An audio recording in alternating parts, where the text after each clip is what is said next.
You're listening to the Cyberwire Network, powered by N2K. Deepfakes threaten any process where audiovisual media is used to inform key decision-making or key communications. Hello, everyone, and welcome to the Cyberwire's Hacking Humans podcast, where each week we look behind the social engineering scams, phishing schemes, and criminal exploits that are making headlines and taking a heavy toll on organizations around the world. I'm Dave Bittner from the Cyberwire, and joining me is Joe Kerrigan from the Johns Hopkins University Information Security Institute. Hello, Joe. Hi, Dave. We got some good stories to share this week, and later in the show, we've got Henry Ajder from Deeptrace Labs. They're developing technology to root out deepfakes, and he's going to share their findings. And we are back. Joe, why don't you start things off for us this week? Dave, my story comes from Wales Online this week. Blue whales? No. Whales? Wales, the country. I see. Right, part of the United Kingdom. Okay.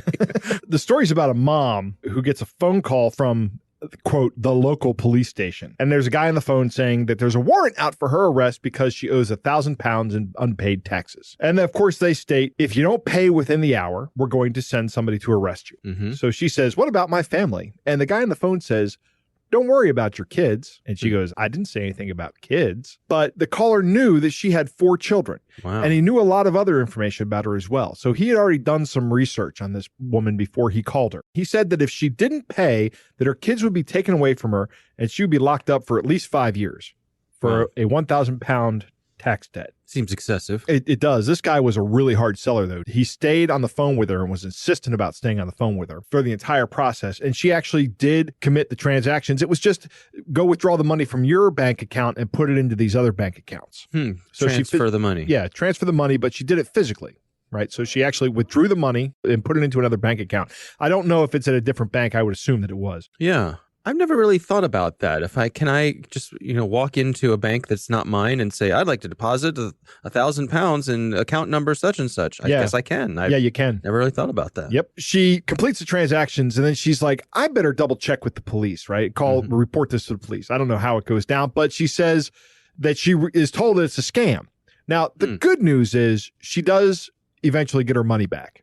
She was able to get a refund of the money. Oh, that's good. Okay. But here is the important part of the story, at least what I think is the important part of the story. The next day, the same guy calls her and starts in again with this whole spiel, right? Really? Now, she knows it's a scam. She's been told by the cops it's a scam. The banks know it's a scam, all of this stuff. But she starts doubting herself because this guy is so convincing. Wow. This guy is on the phone with her, telling her that she's going to go to jail again, and she starts getting that fear. This is what I think is the crux of it.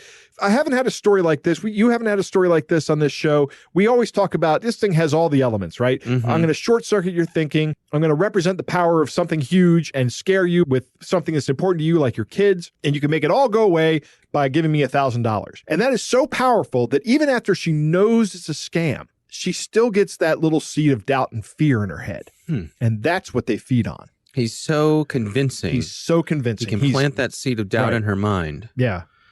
Wow. I'm glad she was able to get her money back. And I'm also glad that she talks about this because this is the kind of thing we need to talk about to inoculate ourselves as a society against these kind of attacks. But these guys are getting better and better. Their skills are growing. Any skill that you practice at, you'll get better at, right? Mm-hmm. Yeah. It's remarkable to me that this guy is so persistent because you presume that when he called back the second day, she would have said, hey, I spoke to the police. Right. And they told me that this is all a scam. Knowing the police could be on his trail. Right. He doesn't care. Right. Well, he's probably not in country. Yeah. Yeah, exactly. So he doesn't care. You're right. Yeah. Now, did a happy ending in the end? All's well that ends well? She got her money back, and she didn't give him the money on the second and third call. Well, that's good. Yeah. Wow. But he was persistent. He called 3 times. I guess this is one of those situations where you say, how could anyone be so foolish? Or how could anyone be so gullible? Or that would never happen to me. Well, she actually there's a video on this page. I watched the video and she says the same thing. She said, I thought of myself as a headstrong person and thought this would never happen to me, but it did. Mm-hmm. It's an interesting story. You should go watch the video, see her telling the story and read the article. It's a short article. It's very interesting to me how this works psychologically, even after you know that this is a scam. Right. Who are you going to believe? Right. Your lying eyes. Right. The threat of something so severe as losing your kids has a real pull. It's a real trigger for a lot of people. Absolutely. All right. Well, my story this week has to do with something that I would categorize as an ongoing annoyance when it comes to things online. And I have a feeling I'm going to push one of your buttons here, Joe. You've been doing that a lot lately, Dave. Well, once now I know where they are. Right. It's awfully easy and fun to do. When you sign up for something online and then you find down the line that it is difficult or impossible to terminate your relationship with that online organization. Like a gym membership almost. Like a gym member. Yeah, that's a good analogy. Like a gym membership. So there is an online directory. I put the link here. It's from the organization called backgroundchecks.org, and they have a section of their website called Just Delete Me.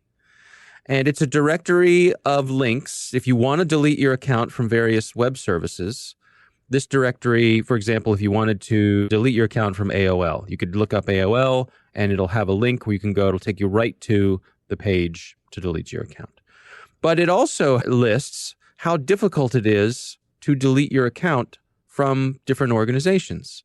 So, for example, looking at some of the ones early in the list here, Adobe. It says Adobe is hard to delete your account from. Right. So you have to call them in order to delete your account. Really? You can't just delete it online. Well, it does say you can, alternatively, you can send them an email, but they do list it as being hard. Animal Crossing, familiar with that? It's an online game. That's listed as impossible. No, what is Animal Crossing? And it's a game. It's a game on Facebook, I think. Okay. It's impossible to delete your account. They say, we do not delete or terminate accounts on Animal Crossing. If you no longer wish to use the site, you may delete all personal information from your profile and then stop logging in. But you'll still be there. Yeah. Okay. I have a solution for this, though. Yeah. Is when you're signing up, you just use a bunch of fake information. Aha. Well, Joe, funny you should say that. Yes. Because part of this website is a fake identity generator. Ooh. Really? Right. So if you want to use one of these services, so here's what you do. You look on this directory. You say, I'm thinking about signing up for an Animal Crossing account. I think it's a fun game. My friends have recommended it to me. But first, I should go check on this website to see how difficult it is, should the time come when I would no longer want to play this game. And you see it's impossible. So then you say, well, no problem. I will just spin up a fake identity, and away we go. So there's different ratings here. There's easy, medium, hard, and impossible. So it's a nice little directory. And it also could be a real time saver if you want to delete an account. A lot of these have direct links to the page where the account deletion would be. Another thing, too, this could be a nice tool to go through and just sort of speed up an audit of some of those lingering accounts that you forget you have. Yeah. Go through and look through this list and say, I may have an account on, I don't know, GitHub or GoDaddy or, somewhere that I don't use anymore. And right. I might as well go through and just see if I'm still on there. It is impossible to delete a Netflix account. Is that right? Yes. Did not know that. Yeah. Yeah. So there's one where you can't really use a fake identity, right? Because you need a credit card. No. Maybe you can get one of those cash-based credit cards. Yeah, and there are other services online that'll spin up a decoy credit card number for you, right? It links to your actual credit card number, but it's not your actual credit card number. Right, it's a temporary credit card number that you can just destroy. Yep. I think that still has like auditing requirements on it, so you still have to give them your real name and stuff like that. Yeah, could be. It's a tangled web we weave, Joe, it is. with all these different things. But yeah, Just Delete Me. It looks like an interesting little service there, worth checking out. All right, Joe, well, that is my story. It is time to move on to our catch of the day. Joe, this is a catch of the day that was sent to us from someone online. And this one is interesting in that there is almost no punctuation. Was it written by E.E. Cummings? Yeah, I don't know. Yeah, exactly. I'm going to do my best here to read through this. Here we go. It starts out, honey, Thank you for your mail and accepting to help me out, and I pray that Almighty God will pay you back since you listened to the cry of a widow like me. The federal government of Nigeria have seized all my husband's properties, but the only money that is left for me and my children is this $6.5 million that was deposited in a custody in London, which I want you to receive and deposit to your bank account and arrange for all the area you invest in it for me, since I don't have anybody I can run to, and now God has brought to you from heaven to help me out. All I need from you now is to assure me that the money will be safe in your hand and you will not betray me by the time you receive the money from your custody. I need a full assurance from you that you will not act funny, because I am relying on backing hope, believing that you will put me through and invest this funds for me as soon as you receive the funds and deposit into your account. You deduct your 30% first, and any expenses you commit to this transaction in order to make sure that the funds get used to successful will be deducted from the 5%, which will be maked out for any expenses that may come up on the process of the transaction, which you receive back immediately. The funds get to you. Please kindly let me know the area you invest the funds in your reply to this email, and also forward the copy of your international passport to and your direct telephone number with complete address. I forward here the attach of my family pictures for you to know whom you are dealing with, and also the attach of how the funds were packaged to the security custody. As soon as you get back to me with the required information, I will finalize the arrangement with security custody and let you know when the company delivery agent will arrive at your country with funds, which we will not disclose the content of the consignment to the deliver agent because the consignment was deposited to the custody as personal effect. I will give you more details as soon as you get back to me with your information. I would like to receive a copy of your international passport, complete address, and direct phone number in your reply. May God bless from you help. Miriam Abacha. Well, I feel terrible for Miriam Abacha. First thing she needs to do is go out and buy a typewriter that has a period on it. Not only did the government take all her money, but they took all of her punctuation. They took all of her punctuation away, yeah. But they left her with just $6 million. How do you survive on that? I don't know. I guess in Nigeria, $6.5 million doesn't go as far as it used to. No. It'd go a long way here in the U.S. Yeah, exactly. Once again, anybody who wants to deposit $6.5 million in my bank account, reach out. And, right. We'll make it happen. Joe, I'll give you 30%. What do you think? Hey, I think that's great, Dave. I'll take it. All right. That is our catch of the day. Coming up next, we've got Henry Ajder from Deeptrace Labs. They're developing technology to get an upper hand on deepfakes, and he's going to share what they've found. And we're back. Joe, I recently had the pleasure of speaking with Henry Ajder. He is from Deeptrace Labs. They are a company that has started up to try to get ahead of this issue with deepfakes. They're developing some interesting technology, and they're also studying the problem. And Henry joins us to share what they found. Here's my conversation with Henry Ajder. Deepfakes as a phrase came around in November of 2017 on a subreddit, and the user who created the subreddit had the name deepfake, so that was where the term was first coined. But the technology behind deepfakes, at least some of the common uses that we see now, are by no means from 2017. They in fact originate from an earlier date of around 2015. That's when the technology that supports deepfakes, which is called a generative adversarial network, a kind of deep learning neural network, was invented. People have been using these networks to generate synthetic media or fake images and videos for a while. The timing for deepfakes, insofar as November of 2017, is important, though, because that's kind of when this technology was at a level where it was realistic enough that people could use it and kind of get that level of entertainment from it, and also that it was accessible enough, namely that open source code repositories, people making kind of accessible kind of software from these GANs, these networks, was becoming mainstream, or at least becoming much more accessible on platforms like Reddit. Since November of 2017, we've come a long way since then. It's almost been 2 years. The term initially was used for just describing what we now call deepfake pornography. So that was, using this software to synthetically swap the face of one individual onto the body of another individual, typically a celebrity, or rather the celebrity's face was swapped onto pornographic footage. But since then, we've seen the term evolve and become much more general in its usage to describe not just face swaps and images, but also videos where, for example, synthetic lip synchronization takes place, where an audio track is produced and lip movements are synthetically altered to match that, or synthetic facial reenactment, where in real time someone's facial movements are recreated in like an avatar of another person. We've seen deepfake voice audio, so synthetic audio which has been created based on data of someone else's organic voice and people being able to create custom voice audio of people saying things they've never said. And we've also seen general images, highly realistic synthetic images of non-existent people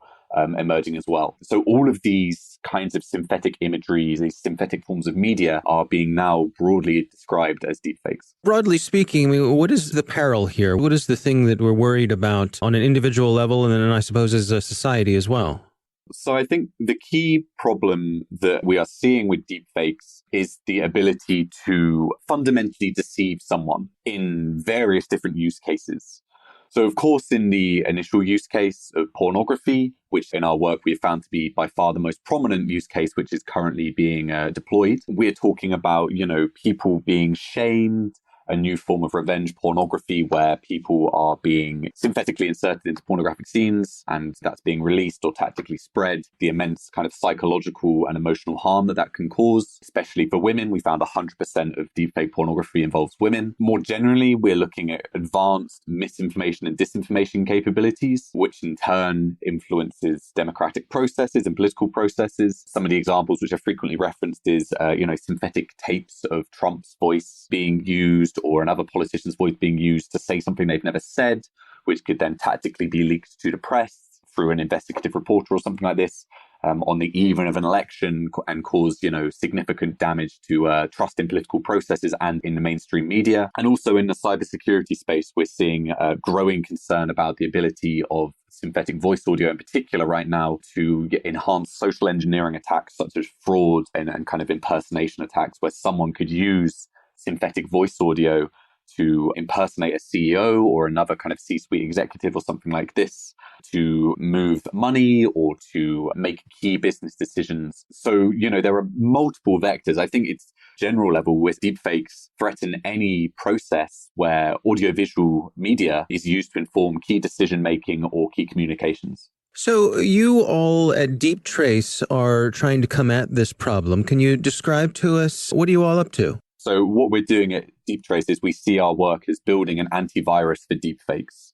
So as I mentioned from the use cases just now, some of the uses of deepfakes could mirror cybersecurity attacks, but also we see, for example, fake audio or images or video circulating on social media or on other platforms as something which needs a defensive layer and a layer of protection between individuals and organizations and the media they consume. So by analogy, if you get sent a suspicious looking link or document through a work email typically, or through a platform with antivirus, you'll get a notification or you'll get some kind of warning that what you may be opening could be malicious or could not be what it appears to be. So we see a similar parallel with the emergence of deepfakes, which is that the threats that deepfakes pose mean that we may in the near future not be able to reliably trust our own perceptual abilities or capacity to identify what is real and what is not. So that's why we describe it as an antivirus for deepfakes. What does that consist of? So at the moment, our focus is on developing tools for both monitoring and detecting deepfakes. We are specifically focusing right now on images and video, so synthetic video and images generated by these networks. And the way that these work is we essentially look for, or rather the systems we are training look for kind of digital fingerprints which are left behind on these synthetically generated outputs, these videos or images, which the human eye can't pick up on. And through training these models, these detection systems we're developing, these systems learn to kind of spot these telltale signs, these forensic clues, and can provide a kind of confidence score on the authenticity of an image or a video. Alongside that detection tool, as I said, we're also developing monitoring tools which can be used to help both organizations, companies, and individuals kind of keep track on perhaps their images being used or their brand logos being used or things like this in contexts where we've detected synthetic manipulation or entirely synthetic content. I remember decades ago when Photoshop was first introduced, and we heard similar concerns that we would never be able to trust photographs that we saw in newspapers or anywhere in print again. What's different about deepfakes when it comes to audio and video? Because it does strike me that there is something different about this. I think, a lot of us are highly unaware of just how much Photoshop goes into a lot of the media that we do consume on a daily basis. In the case of deepfakes, I think it's worth saying that there has been quite a lot of very sensational coverage surrounding deepfakes. People saying things like deepfakes are going to cause World War III through fake videos of politicians saying they're going to nuke another country, or that one fake video could cause the US 2020 election to fall into abject chaos. In terms of why I think it's different, I think, we've had CGI. If you think of Jurassic Park or think of other films where you've had kind of CGI dinosaurs or things that clearly aren't real, they haven't affected us because we've been able to suspend our belief in a way. And also CGI was something that, was very difficult to do well. Only a very small handful of people could do it. It was very expensive and very time consuming. What deepfakes represent is commodification of kind of highly realistic synthetic media. We are seeing, as I said, these tools are spreading on kind of open source code websites. They're being developed into apps which have got user-friendly interfaces.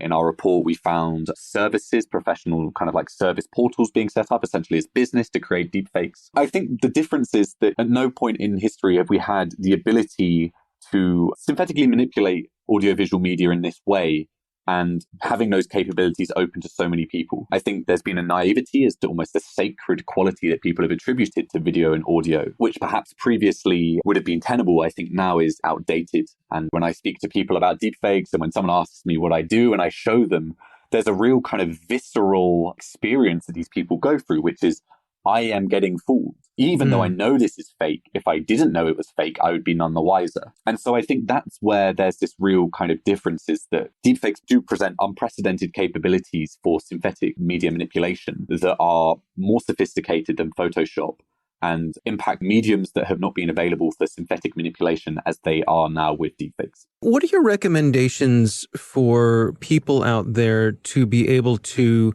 calibrate an appropriate amount of concern for this? I think, as I said, it's important to state that we have time. It's not like deepfakes are perfect right now, that all synthetic media generated by these technologies are indistinguishable from authentic media, and that everyone in the land can get hold of them. That's not the case. The majority of deepfakes online aren't of the best quality. And although some are of very good quality, and especially some of the still images, video in particular has a bit of a way to go before I think we're going to be seeing highly, highly convincing deepfake audio. However, it is still in the very near future. And I think it's something that we need to prepare for now. To paraphrase our friend at Witness, which is a human rights organization that works with people to use digital evidence and digital media to report on human rights abuses, our friend Sam Gregory, he says, now is the time to prepare, not panic. And I think that's really important. And that's what, we're trying to do at Deeptrace. What can people do to prepare for deepfakes? As our technology and as our work on our technology suggests, we think in the future, it will be the case that with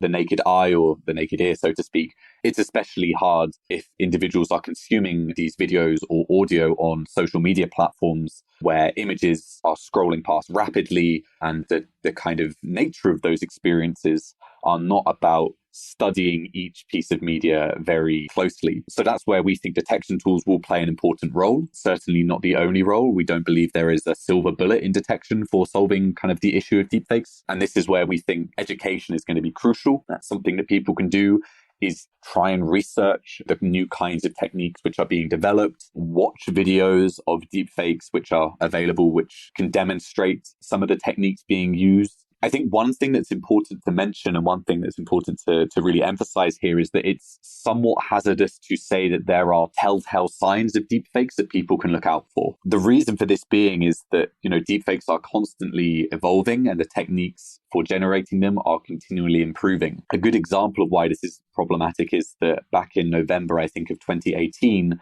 a paper came out saying that blinking was a good way of telling if a video was a deepfake. If it couldn't blink very well, then it was probably fake, because obviously the images used to train these algorithms are mostly people with their eyes open. And so that was used as a kind of an example of, okay, this is one of the telltale signs. The problem was that the techniques rapidly evolved. And blinking is no longer a huge issue for a lot of the techniques for generating deepfakes.